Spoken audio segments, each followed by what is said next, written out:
Hey there. Welcome, everyone. I'm live today with Matthew Reynolds. He spoke at our Control the Room conference this year, and I was really impressed. And, ever since I've had him as a guest on the podcast and gotten to know you, Matthew, been a real pleasure chatting and just getting to know you more. And so looking forward to another chat today. Thank you, Douglas. Thank you for having me here. Same feeling is very mutual, my friend. So, getting past the pleasantries, let's get into an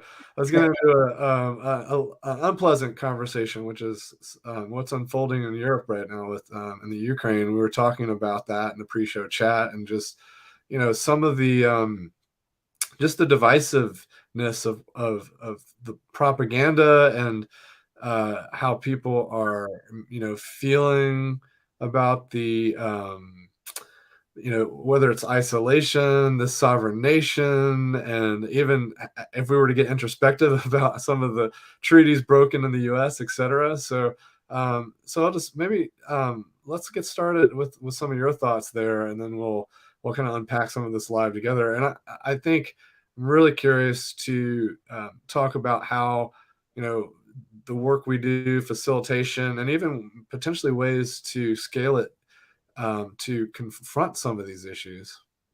Yes. I I feel that part of what's happening right now in Europe is reflective again of this idea of humanity not being humanity led, right? So we are going down this path that is a jargon, that is a construct that has been created by humanity to amass wealth and greed, to amass resources, and to say that we're the most powerful. And I think that more and more in our world, we're seeing how environmentally, just in that perspective alone, how connected all of our lives are. And so when I see something like this happening, when I see conflicts in Afghanistan and other places in the world, that's the way we solve our problems, it just doesn't make sense to me anymore. And maybe it's because of the facilitation world that I've been in, and I've been around folks having conversations about some difficult topics that maybe they don't agree on, and that's what makes it difficult. But being able to get to a place of consent and listening, actually actively listening to each other's side, and walking away going, I never thought of it that way. I may not have completely flipped on my ideas and stuff, but maybe I've actually created a whole new tangent or a whole new way or a whole new direction to be going. So it isn't just the binary between me and that other person, because we had authentic dialogue. And so I guess there's a hope in that for me, along with this, like, I just don't understand, because I don't subscribe to the ideology of the propaganda that is pushed out there, that we're supposed to fear this group or that group, or have this be this particular way or the other, or to have a leader, a global leader, threatening nuclear weapons. What? Why is that even on the table still, that we would put that out there and into our world, right? That we would put these things out there, that this is how we solve problems, and it ties into a lot of things here in the United States that I keep seeing happening on a particular level, the don't say gay and trans bills that are going out and about, the school shootings that are still happening, the ideas of just, I'm not wearing a mask, you can't make me wear one. I don't care if it's going to save other people's lives. I have my right to not. And then storming the Capitol, and then saying, I'm not going to go to war over there. And then Americans, wow, I'm just spewing all this stuff. And then there's Americans that agree with Putin and think that he's this great person for what they're doing and showing strength and et cetera, et cetera. And it's like, I don't subscribe to that ideology at all. And I don't really understand. So help me understand where you're coming from. And more often than not, it's the propaganda that speaks first. That's the first level, right? So if we're having a facilitated conversation, that's the vitriol that comes out first. If they consent and stay in the conversation and have an authentic dialogue, we start to get down deeper into how people truly feel. And that's where we start finding that human connection, right? And we start having this understanding that I still may not see eye to eye to you, but I can see your humanity now. And that's going to help me possibly not do things in the future where it's a physical reaction or a knee jerk reaction, where I might be like, hey, I'm having these emotions about this topic. Can we have a conversation again? And that it'll start there instead of all these lives being lost and all these lights being shown on the fact that there's not a lot of truth and reconciliation throughout the world. Yeah, I want to kind of come back to that point you made around the jargon or the even the just the propaganda, because if we're trying to have a dialogue with someone, they're just spewing the sound bites, and they've got the 90-second thing that they just dropped that they heard wherever, and then there's a real temptation to react to that, right? Because to your point, it can be quite vitriolic, or it can be antithetical to any ideology that I subscribe to, or you subscribe to, or anybody else, whoever the listener is, subscribes to. And and then there's a real danger of just getting into a game of hot potato, because it's Right. like I throw it to you, you throw it back to me, and then as a love of improv, that's not fun to watch and it's not fun to be a part of. And so how do we take that, even if it feels uncomfortable? How do we take it, consume it, and then go, to your point, go deeper? And I think maybe that'd be a fun thing to unpack here momentarily. Uh, to me, it's about getting into the logic, getting curious about what lies under that, right? What drives their interest in believing that, or supporting it, or what they care about. I don't know. What are your thoughts? So where you went, Douglas, if I heard you correctly, is you went logic. So you went brain, Mm, right? For me, it's about this heart, this space in here that I feel houses our empathy and our compassion for mm, one another. And so I feel that sometimes we're gonna think our way out of this. And it's like, well, wait a second. Can we feel this first?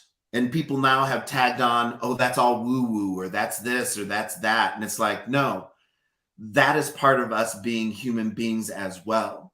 It's not just that we can think and process and our cognitive brains have grown into a particular manner, mind, body, and spirit, y'all.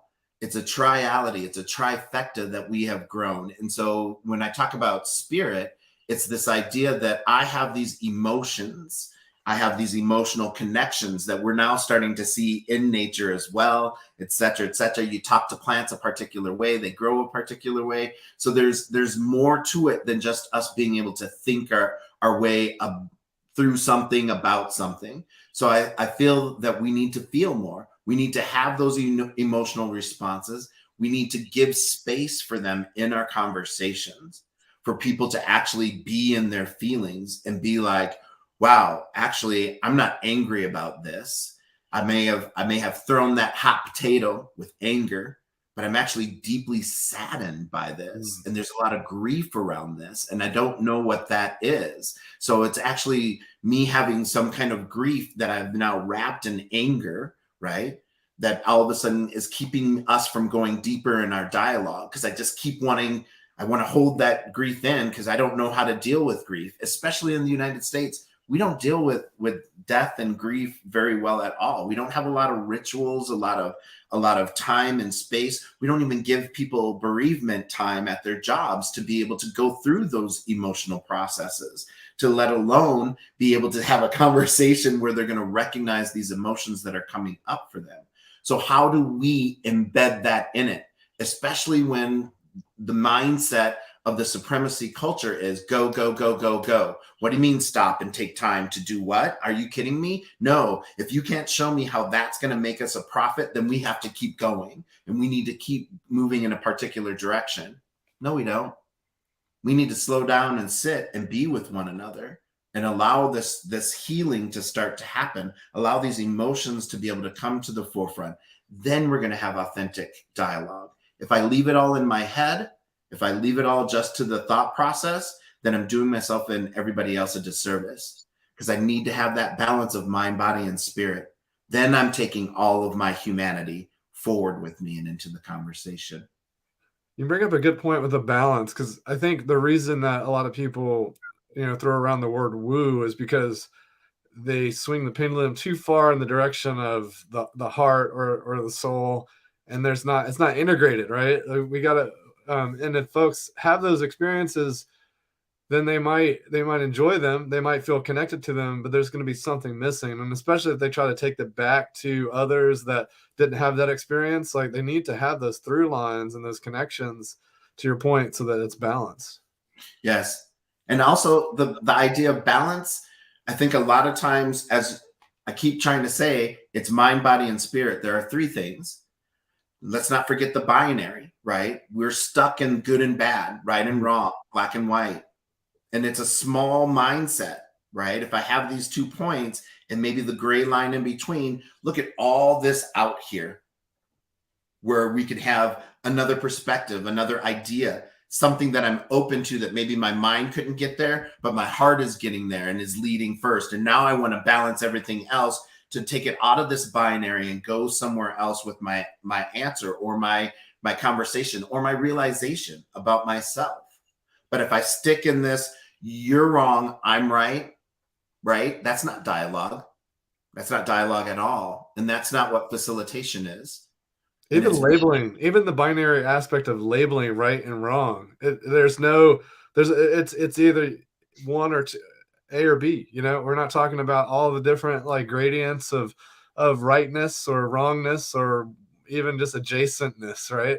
yes. Um, yeah, and I want to speak a little bit to, because I think sometimes when people hear, like, heart and the woo and those things, sometimes they don't know what that means, or how do they relate to that in a professional setting, or in ways other than just personal. Um, and I want to connect to this notion of values and principles. There are things that we hold dear. Maybe it's through our conditioning, and even that can be influenced by our brain because of the way we label those values. And so, if we can start to have conversations around those values, those things that we hold dear and that we think are maybe self-evident. We Mhm. believe the world should function in a certain way, and that this should be true and that should be true. Well, can we have conversations at that level? Because when Yes. we're having conversations around whether or not critical race theory is good or bad, or whether or not, like, this policy or this thing is bad, that's all propaganda. That's all marketing. That's all just like we chunked a bunch of stuff up and maybe even labeled it bad or good. And we're not getting down to the values. We're not getting down to beliefs around how people should be treated, how I want to be treated. And I think those dialogues are so much more provocative and so much more real. Yes. Yes. Yes, they are. So let me ask you this, Douglas. You use the word professional. Doesn't Sure. that do the same thing? Yeah, absolutely. It sets up gateways. Yeah. It sets up this trajectory and this pathway that is narrow and has the right and wrong to it. You're professional, that's unprofessional, right? And so it's still upholding that thought process that we're talking about right now. And so it's been used as a tool to keep women paid less, to keep folks of color, to keep a particular hairstyle or clothing, right? Et cetera, et cetera. All those things can be used to say you're unprofessional, you're not doing things the way. So it can be used to fire people, hire people, not give them a raise, et cetera, et cetera. And so there's so much out there that when you start unpacking this, that we've dug ourselves into thinking that that's the way, that it's actually still upholding supremacy culture, right? And so it's this mindset that there's a group that's better than another group. I get paid more, or I'm in this economic bracket socioeconomically, and you're not. So I'm better than you. I always equated it to, like, sports teams. And my team's better than your team. And when that kind of thinking gets into our politics and to the way we relate to each other, that's I don't think that's a good thing. And so like that, definitely when you look at the political system in the US, there's a lot of People treat it like they're sports teams. Yes. Yes. And instead, it's in for me, it's I've got this idea, right? If I'm let's say that I'm in Congress, right? And so I've got this idea. I want to be able to put it in the room and listen to all these other lived experiences and perspectives that the unique individual brings in, so that this idea now gets pulled and stretched so that it is encompassing as many people as possible, so that there's no group that's being oppressed by this idea, that we have now listened to each other to pull and expand this out so that it can become its biggest, fullest, and brightest, allowing us to encompass the shifting consciousness of humanity as we listen to each other instead of sitting there and arguing. It doesn't uphold democratic ideas. It doesn't uphold Republican ideas, et cetera, and right there It's alone. reductive thinking. Exactly. See? So and it comes back to the binary, right, that you were talking about. And it doesn't have to be binary. I'm going to get nerdy on my technical jargon, but it's scalar, right? It's basically like we have 1, 2, 3, 4, 5 different options. But what if we start to take those 5 options and we start to look at the intersectionality of all of them, and then we start to think about, well, if we really explore what does it mean when we think about all the possibilities that are created by all the different variants and all the different ideas. We're not talking about just glomming them together until it's this watered down, like Mr. Potato Head's the example I always give, right? It's like, what is this thing we got created? It's not even a unique, interesting idea. But if we really take a step back and go, what was all put on the table and what can be built from all those pieces? Now we're integrating our ideas, not just picking between these set of options, which is very restrictive and reductive. Which leads to war. Yeah, divisiveness, right? Separation, isolation, and supremacy too, right? Because it's like, who voted more for this thing? Yep, exactly. And instead of going, it's not about who voted more for this thing.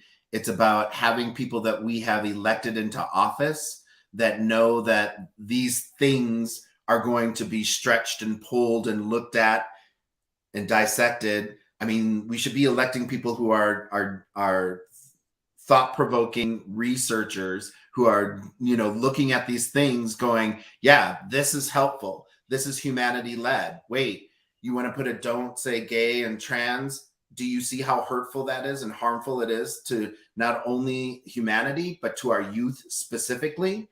Can you not see that? Do you not understand that? Well, here, let's listen to our public talk about how it is to them. So now you've heard these things. What are you going to do about it? You're like, people are blind to the fact that it's hurtful and harmful to other human beings. That is not being humanity led. That is being, this is, I'm right, you're wrong. That the reductive kind of thought process that this is exactly how it's going to be because I said so. How is that different than any other dictator that we've said, oh, that's bad, we're going to send forces in and get rid of that? We're doing the same thing. The same thing is happening in the United States. So why don't we clean up ourselves? How does that saying go? Take the log out of your own eye before you take the splinter out of someone else's or something. Yeah, exactly. That's what's happening, right? And I see us just doing it continually and constantly. And I wish there was more. For me, when I ask people to craft their equity lens, when I take them through my workshop, when we go through that offering, even in my book that's coming out, I'm asking folks to tell their story as well, to write these things down so that we can try to find ways to balance that mind, body, and spirit, to be able to bring your lived experiences forward, because that's the only thing that's going to help. Time and time again, even now I hear people, well, I'm not going to vote. What do you mean you're not going to vote? It's one of the things that we have that, shows a democracy that is doing our best to pull as many thoughts and peoples to something, to create something, even though hypocritically or whatever. But why do we still only have 2 major political parties? There are 360 million people, right? I used to live in the Netherlands. There were 8 major political parties there when I was there in the late 90s. They have a democratic parliament. 6 of those major parties sit on that parliament. Seems like a lot more voices, and people are like, oh, it's a smaller country, blah, blah, blah. Well, we're a bigger country, so maybe we should have 12 major political parties. And this idea then that we're talking about of being able to pull and stretch things, we're putting things in there and we're creating laws that are for the betterment of humanity. So that's what needs to be at the base of our laws, not these people are bad. We need to create laws about it. That situation is bad. We need to block this or create these laws or do these things that like narrowly go so that your values only are the only values that are upheld and no one else's are. Mm, Doesn't seem right, does it? absolutely not. Well, I think that's a great place for us to hit the pause for today, kind of run our time. And, I think let's everyone just reflect on that as you go about your week. And Matthew, thank you so much for joining me. And I hope we'll talk again soon. Thank you, Douglas, and I hope for that as well. Peace of mind.